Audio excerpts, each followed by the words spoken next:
নাহমাদুহু ওয়া নুসাল্লি আলা রাসূলিল কারীম, আম্মা বাদ। খুব সংক্ষেপে আমি তিনটা কথা বলবো।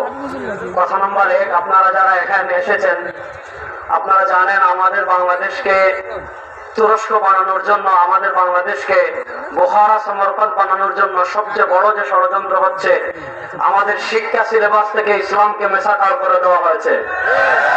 আমরা পরিষ্কার ভাষায় বলছি, আমাদের শায়েখগণ, আমাদের নেতৃবৃন্দ এতদিন সোজা আঙ্গুলে বলেছেন, এখন যদি আপনারা সোজা না হন, বাংলাদেশে আপনারা যারা ট্রান্সজেন্ডারকে প্রমোট করতে চাইবেন, দেশের তাওহীদি জামাত আপনাদেরকে ধরে ধরে ট্রান্সজেন্ডার বানিয়ে দিবে।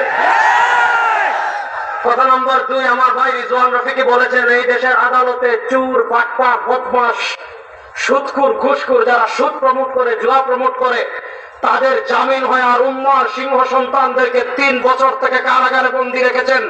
সময় এসেছে আলেমদেরকে মুক্তি দান করুন।